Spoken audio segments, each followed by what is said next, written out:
Segundo livro de Reis, capítulo 4, vamos ler do versículo 38 até o versículo 40. Todos? Amém. Amém. Diz assim a palavra do Senhor. Voltou Eliseu para Gilgal.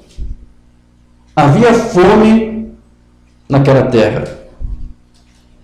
E estando os discípulos dos profetas assentados diante dele, disse ao seu moço: põe a panela grande ao lume e faze um cozinhado para os discípulos dos profetas.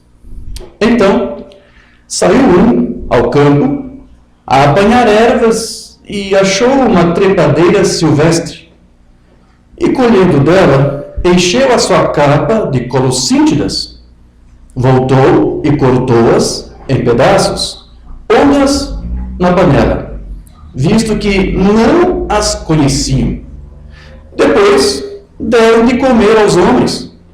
Enquanto comiam do cozinhado, exclamaram: morte na panela, homem de Deus! E não puderam comer. Porém, ele disse: trazei farinha. Ele a deitou na panela e disse: tira de comer para o povo. E já não havia mal nenhum na panela. Digam graças a Deus. Precioso Deus e querido Pai Celestial, agradecemos por esse momento que aqui estamos reunidos em torno da Tua Palavra. E cremos que essa será mais uma outra oportunidade que o Senhor nos concederá de crescermos aqui, Senhor, na graça e no Teu conhecimento. Suplicamos nesse instante, Senhor, para que Tu venha guiar nossas vidas, que Tu venha nos encher com o Teu Santo Espírito e que a Tua Palavra venha ser aberta, revelada mais uma vez para os nossos corações, para que nós possamos sair daqui, Senhor, muito melhor do que já entramos, Senhor. Que os Teus filhos que aqui estão e aqueles que estão acompanhando a transmissão, ou que depois vão ouvir o áudio ou ler o texto, que eles possam ser guiados por Ti, cheios de Ti, e que eles possam ter uma fé renovada para servir a Ti. Estamos aqui com esse objetivo, crendo, Senhor, que Tu nos ajudará nisto, e que Tu, vendo que o nosso propósito é esse, cremos que Tu nos ajudará e nos abençoará. E por causa disso, nós pedimos isso e Te agradecemos, no nome de Jesus Cristo. Amém. Amém. Sublime graça, Senhor, que amo infeliz salvou.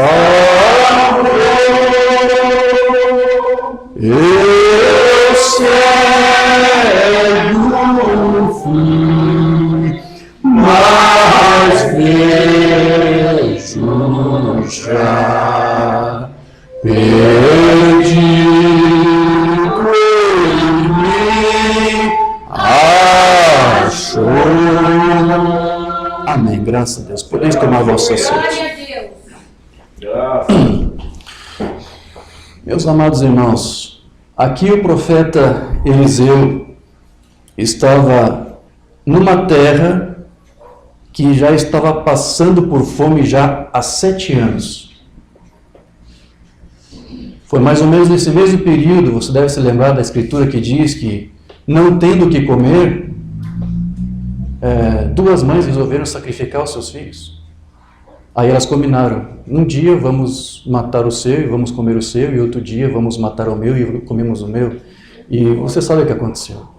Aquilo tudo fez parte de uma maldição que viria sobre Israel desde quando eles desobedecessem à palavra do Senhor, de não servir a outros deuses, eles serviram a outros deuses, e as maldições vieram sobre aquele povo. E agora estão ali pagando pelas consequências. Havia fome e havia guerra. Naquela época Israel estava guerrilhando contra os sírios e estava perdendo. Suas casas eram saqueadas. Enfim, se você conhece bem a Escritura, você sabe o que estava se passando ali naquela época. Então, ele estava aqui nessa região chamada Gilgal, que se você for fazer uma pesquisa, aí você vai ver que muitos eventos importantes para a história de Israel aconteceram ali naquele lugar.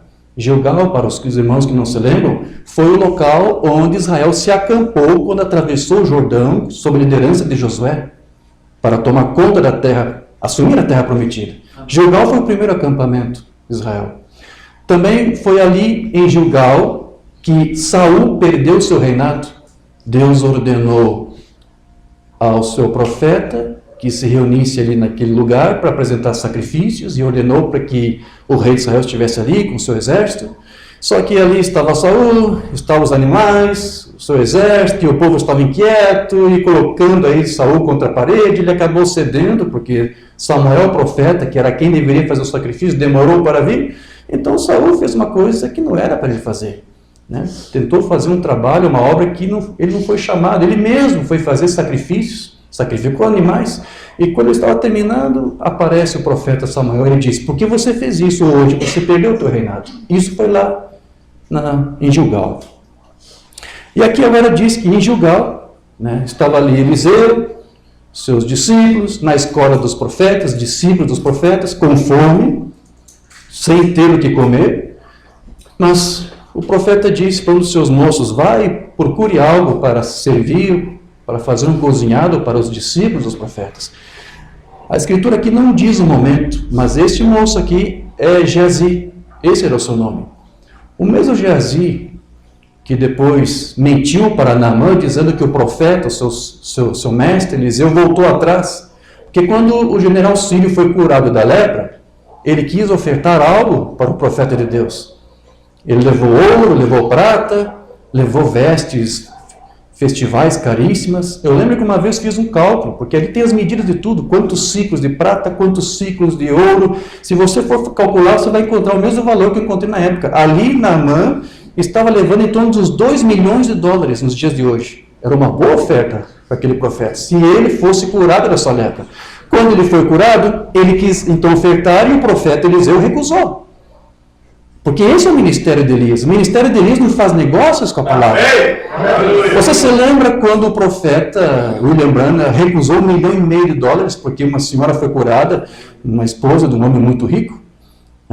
Procuradores daquele empresário foram, bateram na porta do seu quarto, e ele estava ali em oração, em jejum, e disseram: olha, queríamos lhe dar essa oferta, porque uma senhora estava desenganada, foi curada em uma de suas reuniões, aqui está um cheque de $1,5 milhão. Ele disse: não, eu não preciso disso. E ele precisava. O William Branham, naqueles dias, vivia numa casa de chão batido, não tinha nem piso na casa. O William Branham não tinha nem água encanada na sua casa. Mas veja, esse é o ministério de Elias. Ele não faz negócio com a palavra. Amém. Aleluia. Então, esse moço, o mesmo Geazi, né? A lepra de Naamã depois passou para ele. Lembra disso? Ok, mas vamos nos deter aqui nessa questão aqui, porque nosso tema aqui é este, né? A fome ali daquele povo, esse Geazi, este moço aqui, esse discípulo de Elias. Guarde bem isso aqui, porque tudo são tipos do que está acontecendo agora, do que está se repetindo agora. Você está aqui com um discípulo do Elias, alguém que se diz ser o seu representante, levando aí para outros estudantes da mensagem de Elias um alimento que ele achou que ia fazer bem para o povo, mas na verdade era veneno. Mas ele não sabia. A intenção dele não era envenenar, certo? Não tinha essa intenção. A intenção dele era de fazer aquilo que o seu mestre pediu: vamos lá tentar matar a fome desse povo que está faminto. E ele tinha isso, ele teve esse zelo, mas ele não tinha entendimento. Ele era zeloso, mas não tinha entendimento. Eu espero que você vai conseguindo entendendo aí esses tipos. Então este homem foi lá e encontrou essas colossíntidas. Essas colossíntidas, se você for fazer a mesma pesquisa que eu fiz, você vai ver o que elas são. É uma planta nativa lá do deserto, da bacia do Mediterrâneo, da Ásia. Ela tem vários nomes, além de colossíntidas, também é chamada de maçã amarga, também leva o nome de pepino amargo, cabaço do deserto. Um outro nome também é vinha de Sodoma, também chamado de cabaça selvagem. Então, essa cabaça selvagem, esse pepino, essa vinha de Sodoma, ou as colossíntidas, ela é uma planta que, na verdade, não serve para o consumo humano. Mas ela tem alguma utilidade, ela é usada naquela região para produzir pomadas, ungüentos, para algumas coisas que eu nem vou dizer aqui, ok? E alguns até usam para laxante. Ok, então, mas veja, dizem que a ingestão desse tipo de planta, irmão Newton, ela pode provocar irritação na mucosa intestinal, ou seja, a pessoa vai ter uma diarreia crônica com sangue até morrer. Essa mesma planta ela também pode provocar inflamação na bexiga, pode provocar parada respiratória, você fica sem ar, sem respirar, situações de delírio, você perde a sua mente, você pode chegar até o ponto de entrar em colapso cerebral, eles dizem. Se for uma gestante consumindo essa planta, ela pode perder o bebê, ela pode sofrer um aborto. Olha só quantos problemas. Ela também, se for consumida por um animal, o animal pode morrer ao consumir essa planta. E ela é tão letal que basta você apenas consumir 3 gramas de colossíntidas para você já ficar intoxicado aí e pode ser fatal. Agora veja, este homem, então, sem saber de nada disso, estava levando isso dos discípulos dos profetas comer. Estava levando morte, não é verdade? Era morte, era veneno puro. E desconhecendo completamente aquela planta, ele serviu isso como alimento para eles, ignorando que era morte o que ele estava levando para aqueles homens. Agora, como eu disse para vocês, isso aqui é um tipo perfeito do que nós estamos vivendo hoje. Há homens que se dizem discípulos do Elias, que tenta levar um alimento para o povo que estuda a mensagem do Elias. E são até zelosos, são até sinceros na sua obra, mas muitos deles estão fazendo uma obra que Deus não lhes chamou para fazer. E sem saber, exatamente como Geazi, totalmente na ignorância, estão, na maioria das vezes, levando o alimento para o povo, que ao invés de alimentar, está envenenando o povo, está levando eles à morte espiritual. Então, o que você tem aqui é um quadro espiritual dos nossos ministros pregadores da mensagem de hoje, que se dizem representantes do Elias, que se dizem discípulos do Elias. Isso é um quadro. É um tipo do que iria acontecer e do que estamos vendo acontecer. Porque é exatamente isso que muitos ministros estão fazendo. Desconhecendo, eles não têm intenção.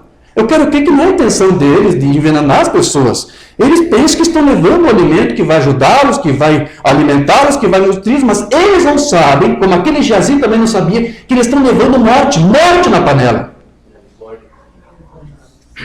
Então, ao invés de dar o alimento que esteja de acordo com a mensagem do sétimo anjo, o que eles estão fazendo? Eles estão servindo ao povo com uma falsa doutrina. E qual é a doutrina que você mais vê esses ministros pregarem? É a doutrina denominacional, sabelianista, modalista, chamada unicismo, unicista. Isto é morte na panela. Estão envenenando o povo de Deus, que se dizem discípulos do Elias. E estão envenenando o povo sob os auspícios de William Branham. Estamos aqui representando a mensagem, e eles não fazem ideia de que eles estão pregando, absolutamente não tem nada a ver com a mensagem. Então, muitos ministros, queridos, estão pregando uma doutrina denominacional, unicista, pensando seriamente que foi isso que o Umbanda havia ensinado. E eles não têm a menor noção do que eles estão ensinando. Pensam como Geazi, que isso é algo que alimenta, mas na verdade é veneno denominacional. E da mesma maneira como Geazi, que não envenenou aqueles homens intencionalmente, muitos ministros da mensagem estão ensinando errado, sem saber que isso é errado. Como até um ministro que eu vi dando um testemunho lá no sul, ele disse: eu estou abandonando o unicismo, eu admito que eu estava pregando. Eu não sabia que estava pregando essa doutrina errada. Eu estou querendo me consertar aqui, estou querendo me corrigir, vou tentar pregar a doutrina correta, de que existe um Deus e de que existe um Filho. Eu vi o vídeo do ministro lá bem se esforçado, bem zeloso, bem intencionado. E ele disse lá, a explicação que ele deu foi: olha, eu só preguei unicista porque era tipo, o termo que ele usou foi: Maria vai com as outras. Existe esse termo aqui também entre vocês? Vocês conhecem isso? É que segue o que o outro faz. Então me ensinaram desse jeito, pensei que isso era a mensagem do Umbanda, e fui Maria vai com as outras. Comecei a pregar isso aqui, mas eu vi que estava errado. Eu estava levando veneno para o povo. Sabe, que bom que há alguns que admitem isso. Mas muitos não, muitos se mantêm empedernidos e pensam realmente que estão levando uma mensagem. Eu acho que esses Geazis aí, eles já estão naquele estágio do Geazi que se tornou leproso. Né? Porque quando uma pessoa pensa que está pregando a verdade, mesmo de tantas coisas que nós já temos ministrado e mostrando o erro unicista, e ele insistindo e tentando dizer que nós é que estamos no erro, uma pessoa que se mantém dura, empedernida, recalcitrante, eu penso que ela já está com a sua mente leprosada, está insensível às coisas espirituais. Ele pode ouvir tantos ensinos, ele pode ouvir tantas ministrações ou palestras, ele vai se manter duro, porque ele já chegou naquele estágio avançado lá que Geazi chegou. Sua mente ficou leprosada. Ele não pôde mais dar ouvidos a nada. Alguns estão nessa situação. Alguns estão se despertando, irmão Nilton. Mas alguns se mantêm assim. Se mantêm no erro. Então, Geazi, ele até possuía, como eu disse, um zelo. Ele tinha interesse de ajudar, mas ele não tinha entendimento. E esse é o quadro perfeito dos nossos ministros da mensagem, infelizmente. Eles se gabam de serem aí discípulos do Elias, discípulos do William Branham, e por isso se acham no direito de pregar o que eles quiserem, envenenando o povo de Deus sob o nome de William Branham. Então hoje, a morte na panela dentro da mensagem são essas doutrinas pervertidas, este ensino errado, sendo pregado por tradições, por ministros, em nome de William Branham, que ao invés de aproximar o povo de Deus, afastam elas de Deus, afastam o povo de Cristo.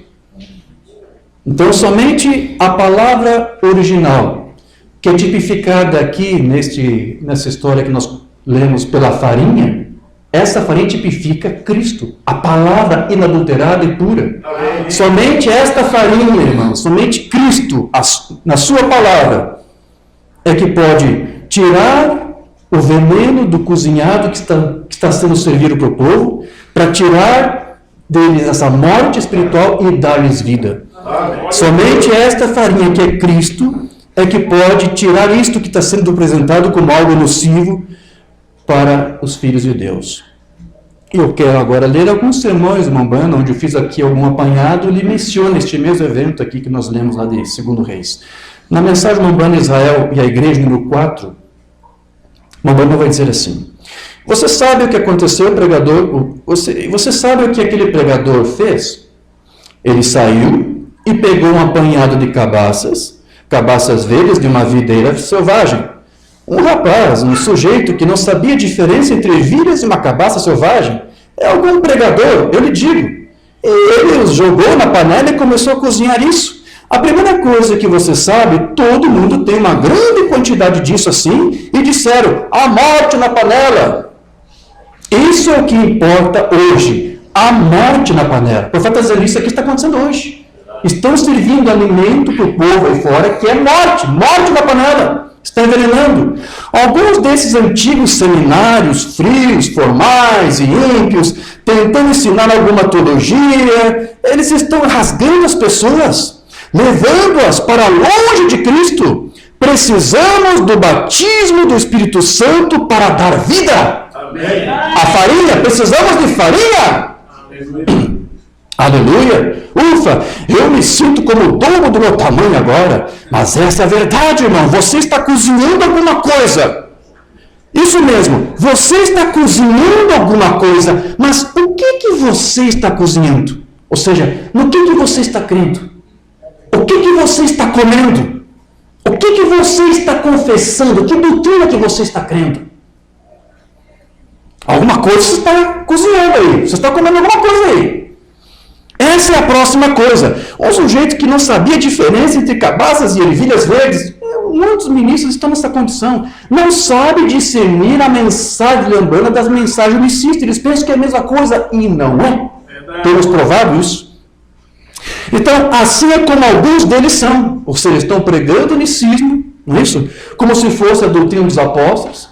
E nessas ministrações que estamos tendo nesses últimos dias, falamos sobre os pais presbíteros, estamos conseguindo provar que a mensagem de Lembrana é a mesma mensagem dos pais efesianos.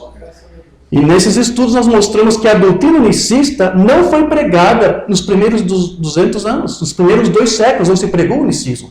Ninguém dentre os pais de Éfeso, irmão Newton, ensinaram que Jesus era o próprio Deus. Ninguém ensinou isso. A doutrina trinitária veio depois ainda do unicismo, né? Mas antes do unicismo, antes do trinitarianismo, ninguém estava pregando isso. A doutrina unicista, a doutrina trinitária, não faz parte da doutrina original dos pais apostólicos. Nós estamos conseguindo provar isto? Então, como é que eles querem dizer para você que eles estão pregando a doutrina apostólica original e ensinando uma coisa que os pais apostólicos jamais ensinaram? Você não vai encontrar nenhum pai preliceno, ou melhor, efesiano, dizendo que Jesus era o seu próprio pai, que Jesus era a própria pessoa de Deus. Alguns chamaram Jesus de Deus, explicamos ali em Curitiba de que forma que eles chamavam Jesus de Deus, da mesma maneira que o Umbanda chamou. E assim nós conseguimos ver que uma maneira como o Umbanda intitulou ou designou Jesus como sendo Deus também, foi da mesma maneira como aqueles pais, que embora chamavam Jesus de Deus, faziam um discernimento de quem era Deus, o Deus único, e o seu Filho Jesus Cristo, que também, de uma certa forma, uma limitação, chamava de Deus por ele ter o sangue de Deus, por ser a imagem refletida do Pai, que não pode ser visto, porque ele era o verbo que estava com Deus, e portanto ele era Deus, porque Deus, que estava ao seu lado, se refletiu através do seu ser. Esses pais pré-nicenos ensinavam assim. E o Umbanda só ensinou exatamente da mesma maneira como eles. Então, alguns da mensagem, quando leem esses sermões do profeta, onde ele diz que Jesus é Deus, não é? Eles tentam explicar de como, de que maneira? Com a ótica unicista. Você tem que crer que Jesus é Deus, mas da maneira como o Umbanda ensinou, e nada tem a ver com esse cozido envenenado que estão servindo aí na panela da mensagem, nos grupos da mensagem. Então aqui ele diz, assim são alguns deles. Né? Essa é a verdade. Sim, senhor, disseram, a morte na panela. O velho Elias, ele sempre se equivocava, na verdade era Eliseu. Né? Era um verdadeiro profeta, ele disse, não se preocupe com isso, não fique todo agitado. Amém. Temos um sujeito aqui que tem uma porção dobrada, aleluia. Ele havia passado pela terra de Canaã, voltando e recebido uma porção dobrada. Ele sabe o que fazer quando surgem problemas. Disse, vá pegar para mim um punhado de farinha. Ele pegou a farinha e jogou na panela e disse, agora, como tudo o que vocês quiserem. Agora está tudo bem. Porque a farinha estava lá para o mover, para a oferta de farinha, a oferta movida perante o Senhor. E aquela farinha tinha que ser moída pela broca que moía cada grão igual. Aquela oferta de farinha era Cristo. Coloque Cristo em cada moedor, da mesma maneira. Jesus Cristo é o mesmo ontem, hoje, eternamente. Quando houver morte na panela, ponha Cristo ali. E a morte irá embora. Quando houver um ensino falso, ponha a doutrina genuína e verdadeira da mensagem ali. E a morte dará lugar à vida. Aí o profeta diz, aleluia, glória a Deus. Amém. Nós dizemos a mesma coisa. Então veja, hoje a morte espiritual em praticamente todos os grupos da mensagem. Envenenando o povo de Deus com doutrinas, com risos, com tradições de homens, com legalismos, com rudimentos, com achismos. Me refiro a esses grupos organizados da mensagem.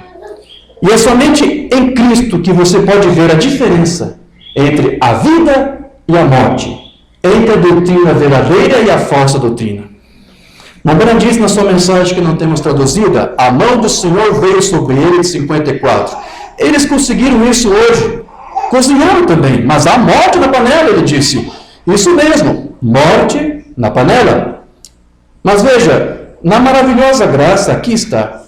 A graça de Deus aconteceu de haver um verdadeiro profeta em pé que disse, vá buscar um punhado de farinha. E ele pegou a farinha e jogou na panela e disse, agora a vida, comam! O que fez a diferença entre a morte e a vida foi a farinha. Amém. O que vai fazer a diferença entre esses ismos que estão sendo pregados nos grupos é a farinha, é Cristo, a palavra.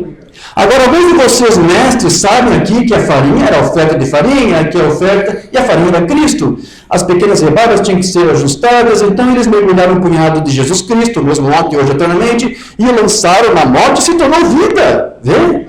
Moída igual, significa da morte para a vida, da doença para a saúde. Ele era o curador na farinha. Amém. Ele ainda é o curador. Você crê nisso? Jogaram lá dentro e disseram, agora como tudo o que vocês quiserem. Está bem agora, tem vida nisso. Oferta de farinha, lindamente. Então, às vezes o que faz alguns se enganarem e se alimentarem de uma doutrina que envenena a alma é o fato de ela ser muito parecida com a verdadeira.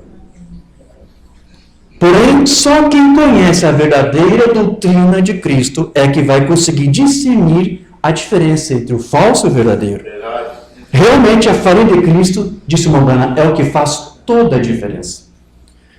Outra mensagem que eu creio que não foi traduzida ainda, as 7 eras da igreja, de 54.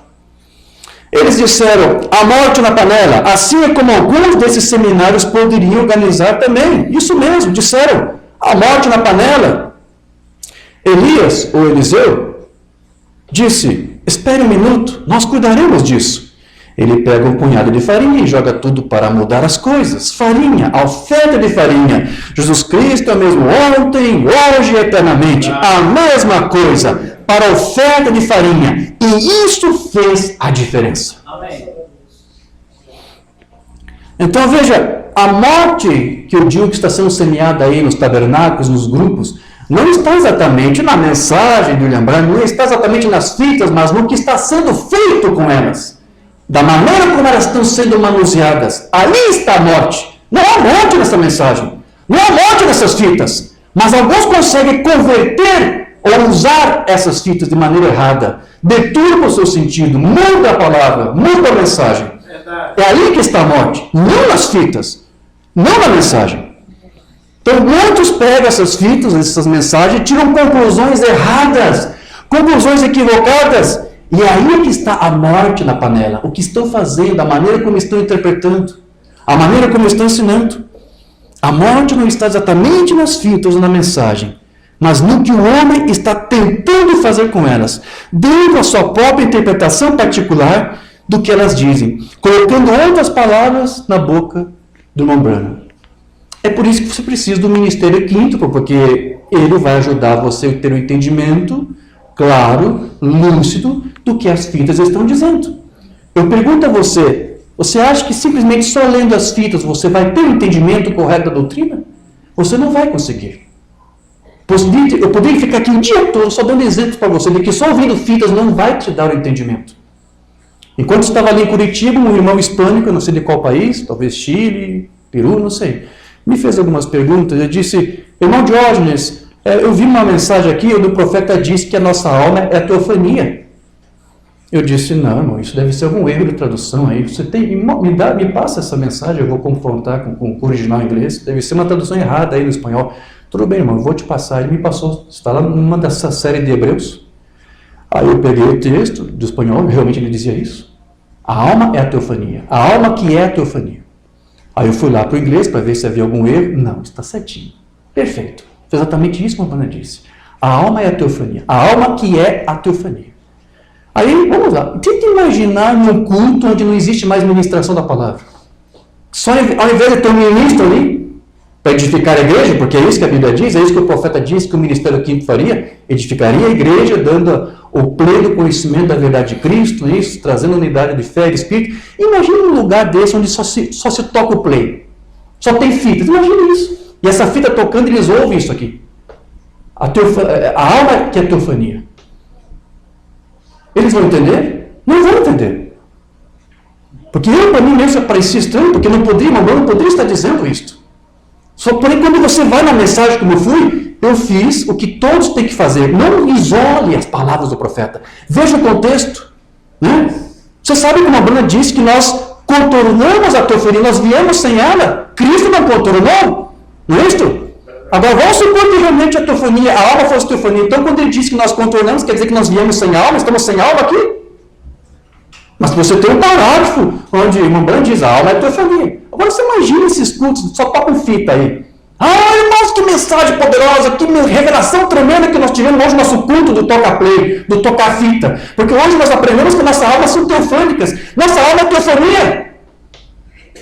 E se algum dos irmãozinhos forem ter um pouco de honestidade e perguntar para o seu pastor, explica, é isso mesmo? Sim, ele disse, né? A alma é teofania. Mas como é que se explica? Não tem que se explicar, irmão, é a fita, diz o que a fita diz. Não tem que interpretar, as fitas não tem que ser interpretadas.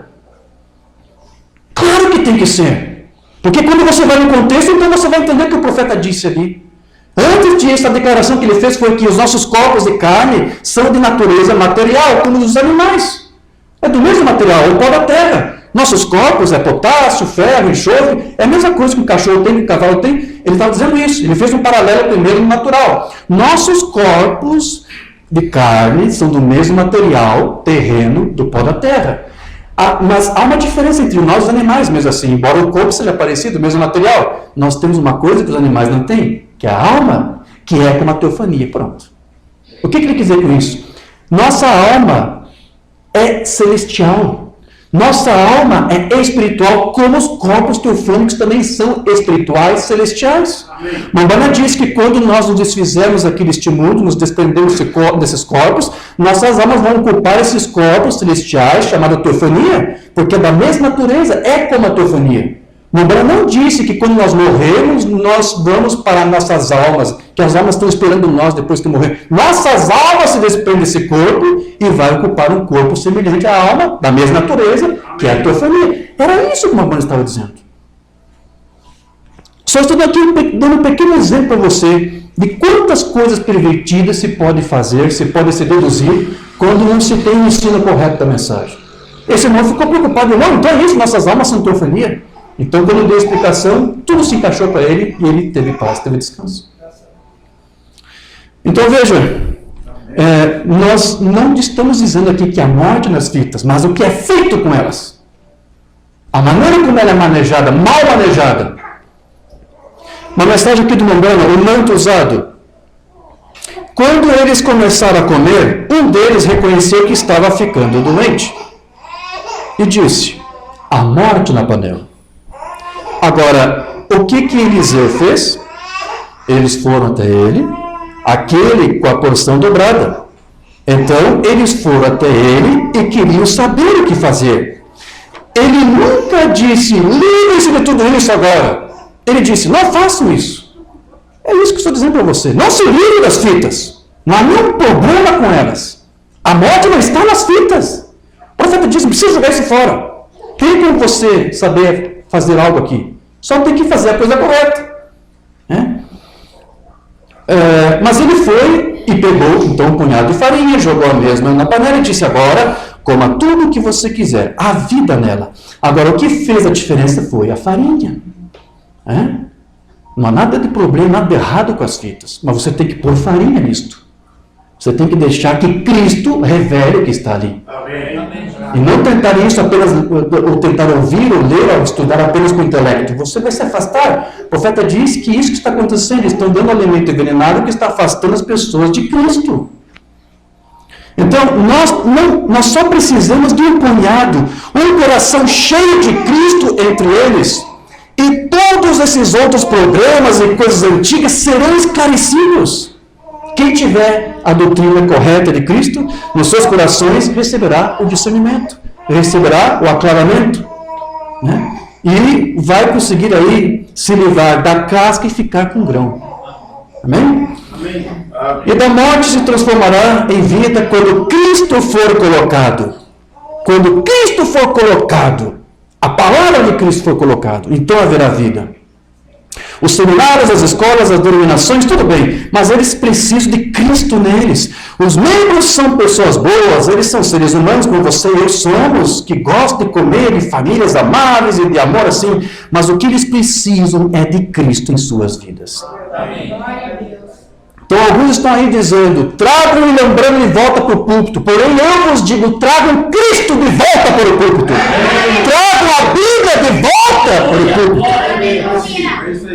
Graças a Deus, é isso mesmo. Eu quero abrir um parênteses aqui, fazer uma coisa que eu não gosto de fazer, mas hoje eu vou ter que fazer. Sinto que tenho que fazer isto. Amém. Quero aqui dar um relato, um pequeno testemunho do meu ministério, de como que Deus me chamou para essa mensagem. Como que Deus desenhou tudo até eu chegar onde estou.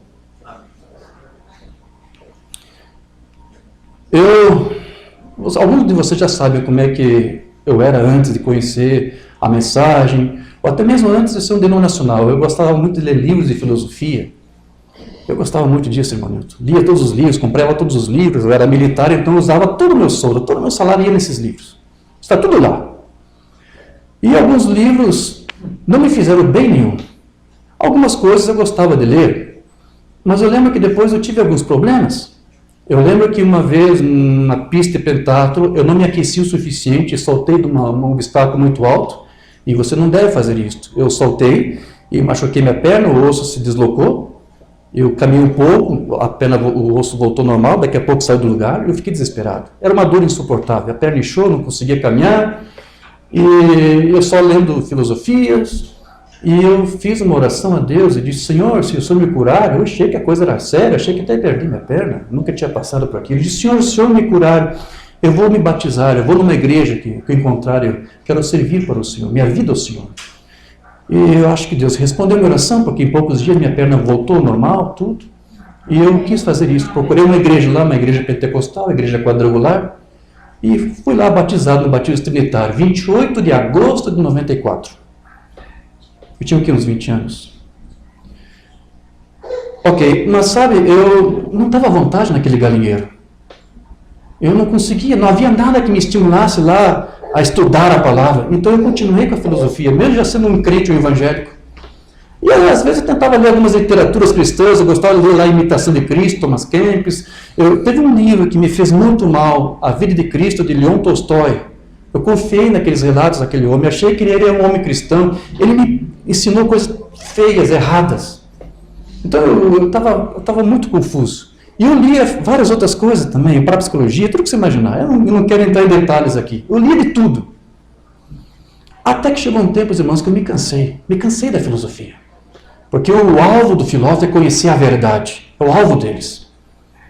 Até que um dia, em um desses cultos, porque eu já não estava indo nos cultos também, eu não tinha muito apego, entende? A denominação nunca me atraiu muito. Mas eu tinha uma fome, eu queria buscar algo. Um dia eu fui nesses cultos lá da igreja, e o pastor lá largou aquela palavra de Cristo. Eu sou o caminho, a verdade e a vida. Foi a primeira vez que eu me detive, já conhecia a Escritura, mas foi a primeira vez que eu me detive. Peraí, eu estou estudando filosofia, o que os filósofos querem é conhecer a verdade.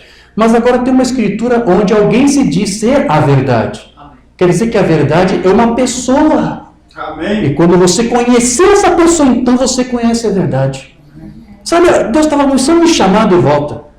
Então eu comecei a abandonar a filosofia, depois de 5 anos, e comecei a ler a Bíblia, pela primeira vez. Eu não tinha interesse. Comecei a ler a Bíblia, irmão Rosendo. Comecei a ler, estudar 3 textos da Bíblia que eu nunca havia lido antes, não conhecia nada da Bíblia. Conhecia muito filosofia. Então, eu lembro que em um dos meus estudos, eu resolvi escrever algo, eu não sabia por que eu escrevi aquilo. Na contracapa da minha Bíblia, eu fiz uma oração e escrevi a oração, resumidamente. Eu disse, Senhor, permita-me que eu te compreenda, para que eu possa fazer com que os outros te compreendam. Eu não sei exatamente por que eu fiz aquela oração, mas eu fiz e registrei isso. Não sei se eu tinha intenção de pregar, eu não sei o que eu tinha em minha mente naquele tempo. Isso foi no dia 29 de março de 99. Eu só sei porque eu fiz a oração e escrevi a data embaixo. Está ali. Ok. 3 meses depois, Deus respondeu àquela oração. Como eu disse, eu já estava voltando a estudar a Bíblia, eu abandonei a filosofia, abandonei os livros de ciência, e havia uma campanha missionária lá daquela igreja pentecostal. O ministro estava lá, de São Leopoldo, tinha dom de interpretação de línguas. Eu nunca tinha visto aquele dom em operação. Foi a primeira vez. Então eu estava vendo ali a Escritura sendo viva diante de mim. Aquilo me chamou bastante atenção. Então, no primeiro culto, ele apenas falou sobre os dons e disse, olha, se vocês creem que Deus é um Deus vivo, você pode pedir por dons e Deus vai dar a vocês. Então, o primeiro culto, ele apenas mostrou o dom, ele trouxe algumas pessoas com ele, as pessoas falavam em línguas, ficavam aqui do lado, e ele interpretava a mensagem de Deus por meio das línguas que eles estavam proferindo.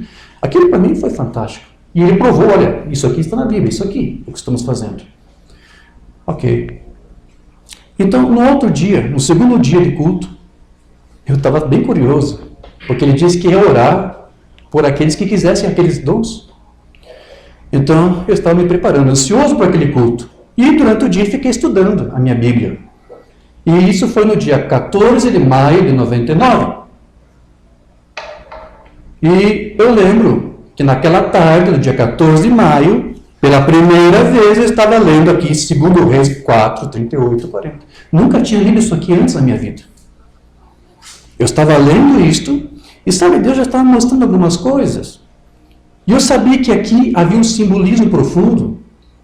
Eu lembro que eu li essa escritura aqui, cozido e envenenado, colossíntidas, morte na panela, vem um profeta, joga farinha, pode comer, não tem mais morte, está tudo bem. Eu sabia que havia um simbolismo aqui, irmão Nilton. E eu orei, Senhor, eu lembro que eu orei, Senhor, o que significa isso? Eu quero entender isto. Eu sei que há um simbolismo, há uma mensagem por trás disso, não é um simples relato histórico. há uma mensagem que o Senhor está querendo transmitir aqui, há um tipo aqui. Tipo do quê?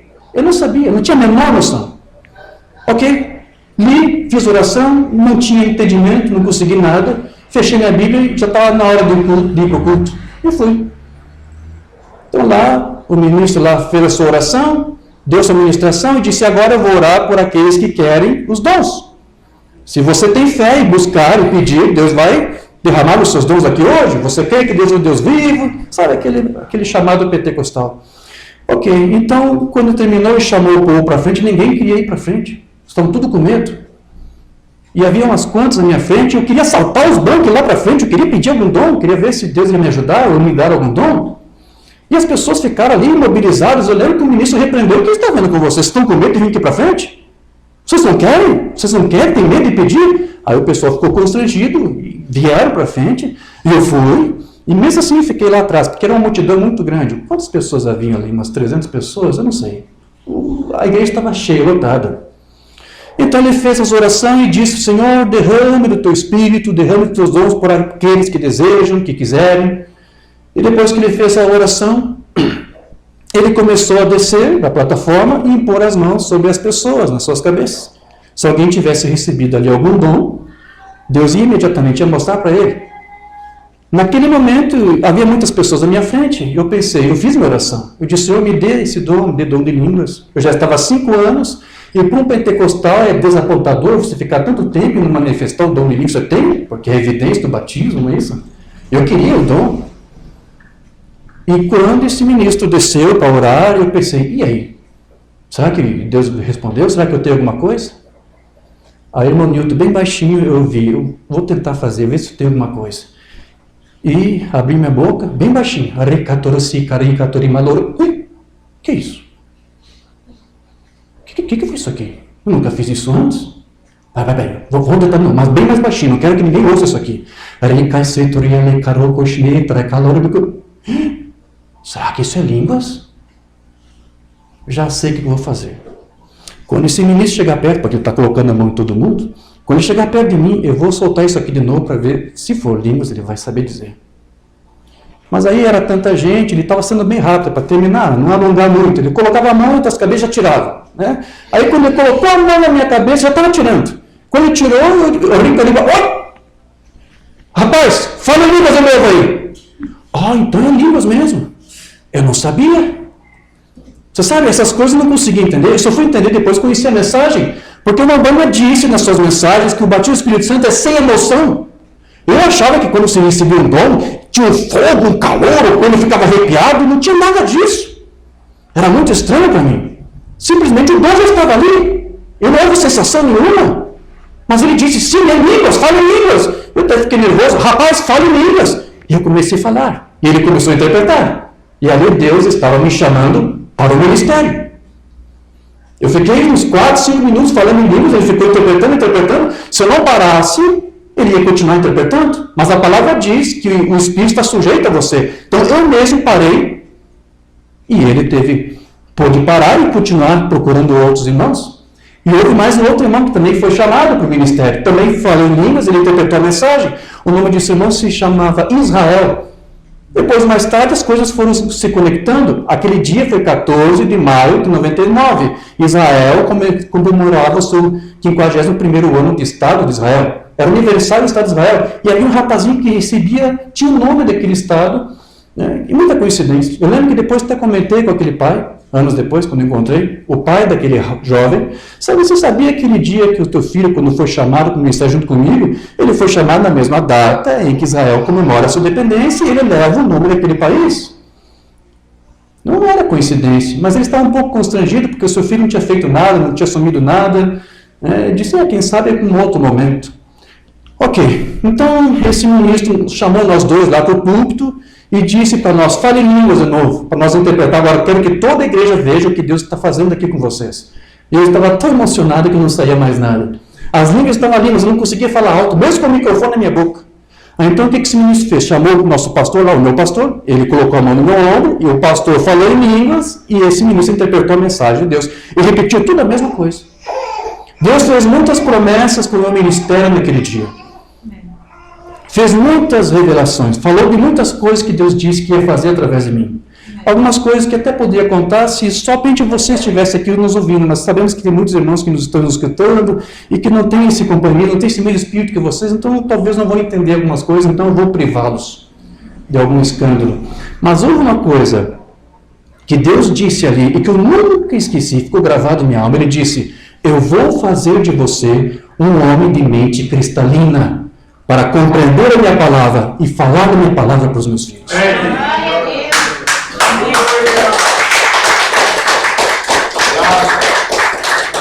E eu vou dizer para vocês uma coisa, meus queridos. Deus honrou aquela promessa desde aquele dia.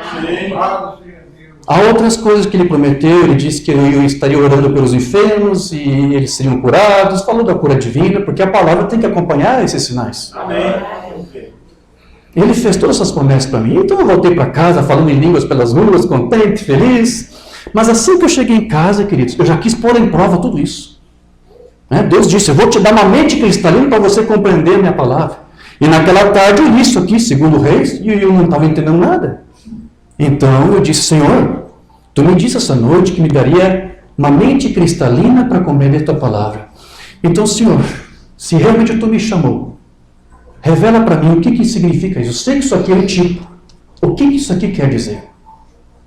Então, eu dobrei meus joelhos, orei no meu quarto, li mais uma vez a Escritura, li uma segunda vez, fiquei em silêncio e não vi voz nenhuma, mas eu estava entendendo que isto aqui era uma doutrina falsa que estaria sendo pregada e que somente poderia ser aniquilada pela doutrina verdadeira.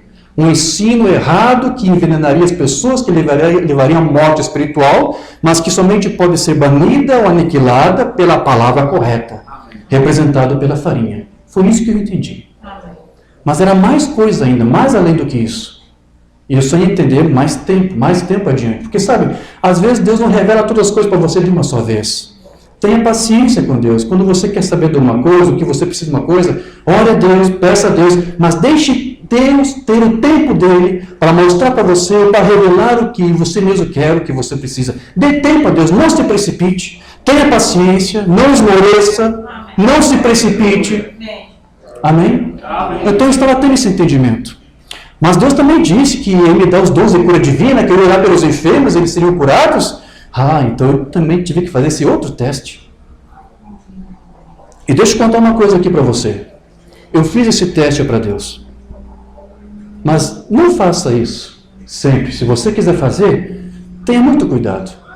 Porque às vezes, se você quiser testar Deus, Ele até pode aceitar ser testado. Mas nem sempre pode ser que Ele queira. Às vezes, para provar que Ele é o Deus verdadeiro, Ele pode até aceitar a prova, o teste que você queira aplicar sobre Ele vai cumprir alguma coisa para provar que Ele é um Deus verdadeiro. Mas se Ele não quiser, Ele não precisa fazer nada. E se você quiser ficar com dúvida, que fique. Verdade. Então, por que eu digo isso? Porque às vezes, se você testa Deus, Ele pode aceitar ser testado, mas prepare-se, Ele vai testar você também. E será que você vai suportar a mesma prova? Ele vai passar no teste, eu tenho certeza disso. Mas será que você vai passar também? Então, quando você quiser pôr Deus à prova, tenha certeza que você também vai estar disposto a aceitar as provas quando Ele te impor. Uma pequena lição aqui que eu dou para você. Eu tive que testá-lo, mas eu fiz isso também em ignorância. Eu não faço isso hoje mais. Eu disse: Senhor, Tu me disse que me chamou para o ministério, que eu teria o dom de orar pelos enfermos, seriam curados, e eu quero que o Senhor faça isso agora. Havia uma irmãzinha que era muito querida minha lá, da nossa congregação. Ela estava no hospital. Ela estava para se submeter a uma cirurgia. Acho que era do fígado. Problema sério. Eu orei a Deus com lágrimas nos olhos. Disse: Senhor, se Tu me chamou para o ministério, se essas palavras são verdadeiras, que Tu me daria uma mente cristalina para entender Tua palavra, que eu teria um dom de orar pelos enfermos, então, Senhor, eu peço, cure aquela irmãzinha que está no hospital. Não deixe os médicos tocarem nela para fazer uma cirurgia, que ela seja curada antes disso, que eles não precisam fazer nenhuma cirurgia. E eu orei com lágrimas. Eu queria mesmo isso, não era apenas para provar a Deus, eu queria isso, eu amava. Tinha uma consideração para aquela irmãzinha. Ok, eu orei e fiz minhas orações. No último dia de campanha daquele ministro, antes de nós irmos na igreja, eu fui no hospital visitar aquela irmãzinha junto com outro irmãozinho. E chegando lá, conversamos um pouco com a irmã, e parece que ela já sabia do evento, todo mundo ficou falando, soube que o irmão recebeu o Espírito Santo, recebeu dons, que Deus falou com o irmão, que Deus te comissionou, que Deus deu um chamado, um ministério. Sim, mas estou muito contente, muito feliz. Sim, eu estou vendo, seus olhos estão brilhando e tudo e tal. Nós tivemos uma conversa ali, e aí depois na despedida ela disse, irmão Diógenes, eu quero pedir um favor para você. Ore a Deus por mim, para que essa cirurgia dê tudo certo. Para que não tenha sequelas, que tudo saia bem, que eles façam isso bem rápido. Você vai orar por mim? Eu disse secamente, eu disse, não. E ela ficou assustada. Ela disse, você não vai orar por mim? Eu disse, não desse tipo de oração. Eu já orei ao Senhor, para que você não tenha que fazer essa cirurgia. Para que antes que os médicos tenham que pôr as mãos sobre você, que você já receba a cura e que eles não encontrem nada em você. Aí ela até já se refez, ficou um pouco alegre. Tá bom, aliviada, né? Eu disse que não ia orar, eu disse, eu orei. Mas não para você ser bem sucedido na cirurgia, porque você não tem o que fazer. Amém, que seja feita a vontade de Deus. Eu não tenho mais recordação, irmão. Vocês têm que me perdoar pela falta de memória. Isso já faz 20 anos. Então, eu acho que nós tínhamos culto no outro dia, na segunda ou na terça. Eu acho que era na segunda. Na outra segunda nós tínhamos culto de oração. Não se pregava lá. Apenas se reunia, nós cantávamos alguns hinos e orávamos, cada um no seu canto, de joelhos. E a irmãzinha apareceu lá, na reunião de oração junto conosco. Não era para estar ali. Era para estar se recuperando já da cirurgia. Mas eu não me toquei, me esqueci completamente. Ela estava ali cantando, com lágrimas nos olhos, louvando e orando. E daqui a pouco eu me toquei, mas irmã, o que você está fazendo aqui? Você não era para estar se recuperando agora da cirurgia? Ela disse, irmão Diógenes, não sei como te explicar isto. Mas quando os médicos foram ver os últimos exames que precisavam analisar para depois determinar como fazer o procedimento cirúrgico, eles não encontraram mais nada. Eu não tinha mais nada, eles disseram, não há mais nada em você, vá para casa, não tem mais por que você ficar aqui. Eu estou curada. Amém. Deus confirmando as suas promessas. Então, desde então eu sabia que realmente Deus estava me chamando. Então, meus irmãos, eu comecei a ler a Bíblia muito mais do que eu já estava lendo. E o pastor já estava todo motivado, eu vou te levar para uma obra, que nada, eu fugi. Queria ter meu tempo com a palavra. Eu queria me esvaziar para que Deus pudesse me encher. Amém. Tirar todo o treinamento da filosofia, dos ensinos errados, para que Deus pudesse me encher, me limpar. Ministramos isso agora em Viamão, vimos uma mensagem do profeta, ele disse, Deus só vai usar você se você se esvaziar de si mesmo, esvazie da tua teologia, do teu entendimento, filosofia, então Deus vai encher você e vai poder usar você. Amém. É isso que eu fiz, passei por um treinamento, um pequeno deserto, digamos assim, por 3 anos, 3 anos. Deu certinho, 3 anos. E esse pastor pensa, o irmão Diógenes se acovardou, coitado. Porque lá eles têm essa coisa, não, a palavra diz, eis-me aqui, Isaías, né? Use-me a mim. Então eles pensavam que já era para começar. E eu disse, não. Fugi, me escondi. Ia nos cultos, fazia minhas orações, estudava a Bíblia. Depois de uns 3 anos, quando terminou meu 3º ano, foi quando eu conheci a mensagem, irmão Branham. Mas eu não me rendi totalmente. Foi quando eu comecei a ter algum trabalho ali efetivo, no tabernáculo, na igreja, e já começaram a me dar cargos. De imediato, quando eu me ofereci, depois de 3 anos, aí já me deram vários cargos. Eu era professor da escola bíblica, eu era obreiro, eu era presidente do grupo de jovens. Ok, fazia várias coisas lá. Mas eu ainda não estava satisfeito. Não sei, eu estava um pouco inquieto naquele galinheiro. E então, eu conheci depois a mensagem de Mambrana, e por eu ser já depois um obreiro credenciado, eu tive acesso às reuniões que os bispos faziam, que os pastores faziam, então eu pude ter acesso a tanta hipocrisia, tanta podridão. Eu comecei a pegar mais nojo daquele galinheiro. E cada vez que eu lia as mensagens, irmão Márcio, mais e mais eu entendia que eu estava ali como um filhote de águia perdido, e Deus me chamando para sair dali. Então, eu conheci a mensagem e me posicionei por ela. Abandonei meus cargos, larguei tudo e continuei estudando. Mas eu lembro que tinha feito um propósito com Deus. Senhor, me dá um trabalho. Estava desempregado, disse, me dá um trabalho. Eu quero com o dinheiro do meu salário, eu quero comprar equipamentos, caixa de som. Essa parte eu contei para vocês. Microfone, mesa de áudio, e eu quero começar um trabalho de evangelismo aqui. E o Senhor me deu um trabalho. Eu comprei todos os equipamentos, bem feliz. Só que aí o que aconteceu? Quando já tinha tudo, já era para começar. Mas tinha alguma coisa ali me pregando. Eu estava estudando Lembrana, mas sabe, eu estava crendo na doutrina unicista.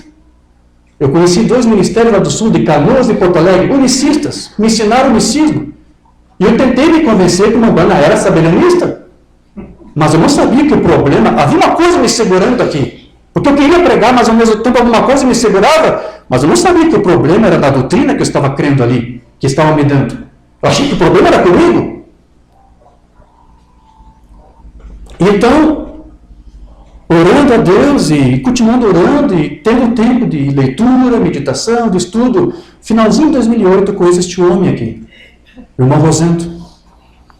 Aí ele conversou comigo, conversou sobre a doutrina, me falou do ministério de ensino do irmão Oliveira, do irmão Brian. E aí então eu consegui a doutrina, ou melhor, eu consegui entender a mensagem. E aí eu entendi porque que Deus estava me segurando. E todas as coisas começaram a fazer sentido para mim. Porque quando eu estava lendo essa escritura lá, que eu nem sabia, não conhecia nada, e depois Deus me chama para o ministério, tudo isso depois, que eu conhecia a doutrina, tudo se encaixou. Só depois eu entendi o que Deus estava fazendo comigo desde o início.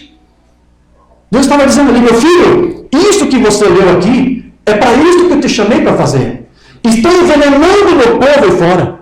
Estão se dizendo discípulos de Elias, pregando uma comida que está envenenando o meu povo, está levando morte na panela. Mas eu estou te separando aqui para te dar esse ministério, para fazer com que você tire a morte da panela dos grupos da mensagem. Glória a Deus. Estão envenenando o meu povo, e eu estou te separando para isto. Então, meus queridos, este é o meu ministério. Aleluia. Este é o meu chamado. Foi para esse propósito que o Senhor me chamou. Para tirar o veneno da morte da panela da mensagem. Amém. E como é que eu vou fazer isso? Indo de cara tabernáculo para ir fazer isso? Não! Apenas estamos tendo esse tempo como estamos estando aqui. Pregando aquilo que Deus está me mostrando. Me dando a mente cristalina e compartilhando isso com vocês. Porque são vários testemunhos iguais. Muitos irmãos me comunicam, entram em contato e dizem, irmão Jorge, esse estudo que eu ouvi, o que eu li é impressionante. Não tem como você combater, resistir. É tão claro, é tão óbvio. Quando Deus me prometeu dar uma mente cristalina, não era só para mim, é para que todos aqueles que fossem da eleição, que uma vez ouvissem, tivessem a mesma mente cristalina que Ele prometeu me dar. Aleluia. Então, alguns que são da eleição, nos estudam, nos leem, nos escutam, de manhã, é claro, é tão óbvio, como alguém vai resistir? Alguns dizem isso para mim, é tão claro, por que alguns resistem? Por que para alguns é claro? Porque receberam a mesma mente cristalina, porque Amém. são da eleição. Amém. Mas alguns vão ler isso aqui, alguns vão ouvir isso aqui que eu estou dizendo e vão dizer soberba. Isso é dualismo, isso aí é doutrina falsa. São os impedidos. Já estão leprosados. Isto aqui é somente para os eleitos. Amém. É somente para a igreja de Cristo.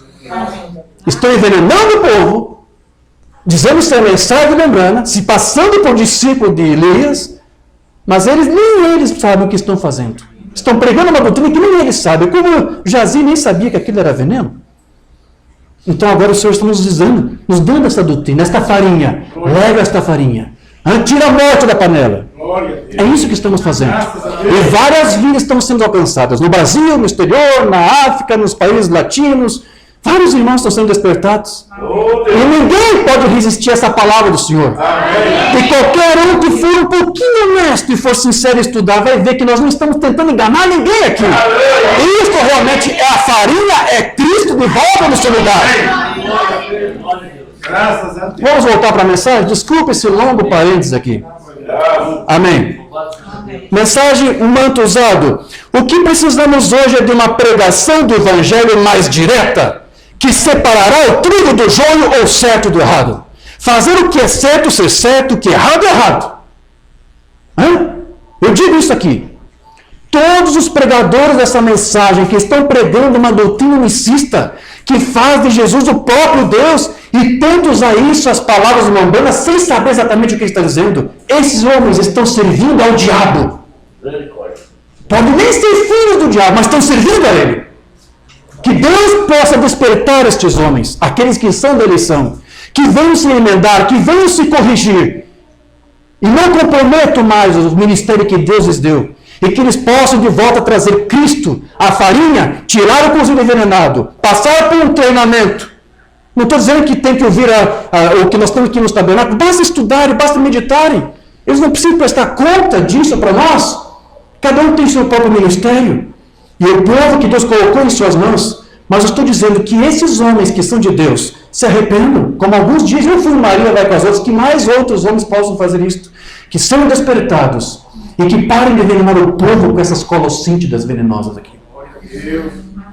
Então nós não precisamos expulsar a coisa toda e acabar com isso. Mas não é um problema com as fitas, o problema é o que estão fazendo com elas. Né? Alguns pegam as fitas e dizem, sou unicista com Cristo. Não é problema. Então, eu tenho um problema também de tradução errada. Né? Existe isso. É uma pena. E também dizemos que é como Geazi, não é intencional, mas existe. E alguns tiram proveito disso. Ok, ele continua aqui dizendo, precisamos de outro punhado de farinha, mantenha a mesma igreja, mantenha a leitura dos sermões, continue estudando, mas põe a farinha aí no lugar, não deixe a mente carnal mudar o que ela está dizendo ali para você. A farinha era da casa, da escola ali, que era a oferta de farinha, que o povo tinha trazido, as primícias da colheita, e a farinha é vida, é Cristo, e quando o tipo de Cristo, a farinha é moída, da mesma forma, significando Jesus Cristo mesmo ontem, e a farinha na oferta de farinha, quando eles colocaram esta farinha ali, colocando Cristo na morte, trouxe vida. Amém. É isso que faz a diferença em nossa forma morta, em nossas diferenças. Então, basta pôr farinha e a divisão dos tabernáculos acabará. Basta pôr farinha e esses erros doutrinários, esses erros vão tudo embora. Só isto. Basta eles se esvaziarem dos seus ensinos errados e se encherem da farinha. E essas divisões acabam. Essas divisões, esses problemas, essas rivalidades, tudo isso termina. Mas, infelizmente, irmão Rosandro, eles não querem fazer isso. Então, veja que a única maneira de se remover os ismos de dentro da mensagem, que é a morte para a alma, é deixar que a farinha de Elias, que é a doutrina de Cristo, limpe e remova todo o veneno. Amém. Nós mesmos nessa mensagem já se envenenaram a tal ponto que chama até a própria doutrina de heresia, como fiquei sabendo alguns ministros aí no Rio de Janeiro, isso aí é heresia. Suas mentes já estão leprosadas, chegaram naquele último estágio de Geazi. Mas o Umbanda disse, você tem que ficar com essa farinha de Elias, que é Cristo, que é a doutrina original. O tempo de colheita, Elias tinha alguma farinha, aquela farinha era Cristo, a oferta de farinha, tudo muito igual, cada rebarba tinha que ser o mesmo para moer, ele jogou aquilo ali, cortou a doença deles, ou a morte deles na panela. Mas hoje eles têm a morte na panela e eles não querem a farinha de Elias, Cristo, o pão, a palavra. Não, Senhor, isso é heresia. Tem ministros chamando isso aqui de heresia. Porque estamos pregando heresia. O profeta disse, eles não querem isto. Eles querem continuar comendo colossíntidas. E estão tendo seus delírios, seus colapsos mentais e espirituais. Eles não a terão. Vá em frente e coma, e você morrerá tão certo quanto o mundo. Há veneno na panela. Eles não aceitam esta farinha. Não, Senhor. Em suas panelas teológicas, eles simplesmente não farão isso. Agora, eles vão te tirar disso, e eles não querem nada com isso. Então, os que rechaçam essa farinha vão tentar convencer que não estão envenenados com a morte que há nas suas panelas, mas que, pelo contrário, são os demais que estariam morrendo por ficarem fora dos seus avivamentos. Vocês aí que estão fora do nosso grupo, aí vocês é que estão na morte. Vocês que estão envenenados. Então, eles trocaram a farinha de Elias pelos seus dogmas, pelas suas tradições. Então, a Umbanda também diz que essa morte na panela, que é uma falsa doutrina, é uma palavra híbrida. Ele explicou dessa maneira. O único lugar de adoração, provido por Deus. Note novamente, agora nisto, quando Elias apareceu e olhou para eles, e viram que eram cabaças venenosas, que matariam todos eles, disseram, ai, temos morte na panela. Ele disse, trazei-me um punhado de farinha. E jogou farinha nela e disse, agora está bem, comei o que quiserdes. Ela transformou morte em vida. E a oferta de farinha que foi dada a Cristo, ele foi a oferta de farinha. Ele é o pão asmo, assim, se você acrescenta isto ou acrescenta aquilo, é um fermento acrescentado. Aquilo que já lhe foi dado originalmente. Olha aqui, O que está matando a raça hoje? Tomam, hibridam coisas. Nossos alimentos estão hibridados e estamos morrendo. Estamos ficando doentes. E quando se hibrida, se mata. Oh, parece mais bonito? Certamente. Milho híbrido, flocos de milho, todos os outros alimentos que procedem do milho.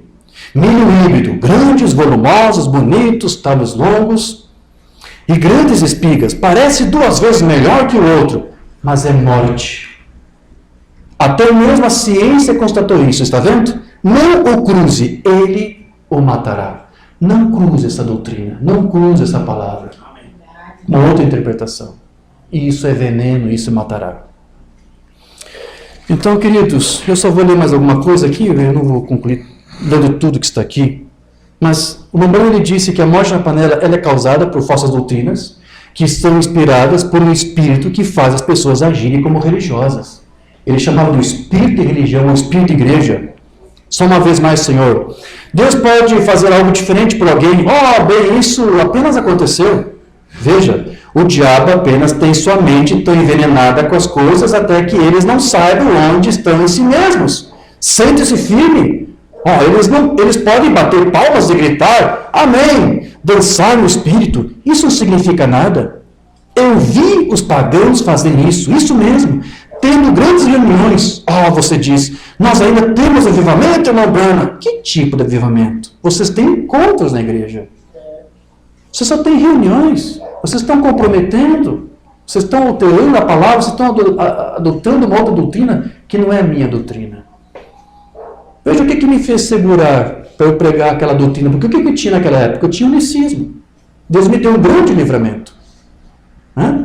Porque ele me mostrou na escritura que ele me chamou para tirar o morto da panela. Por isso que eu não sabia por que eu não estava conseguindo pregar. Porque o que eu tinha aí na cabeça era o unicismo. E era o que eu ia pregar. Mas Deus me privou. Deus me livrou disso.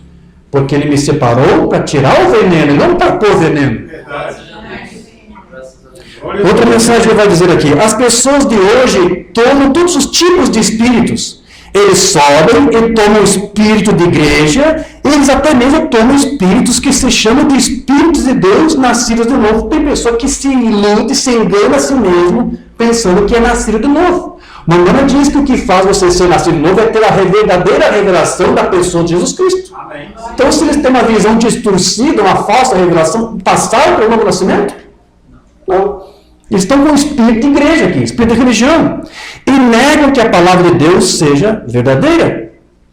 Amém. Então, queridos, o Rambam, ele disse que o pior inimigo que ele possuía era ele mesmo.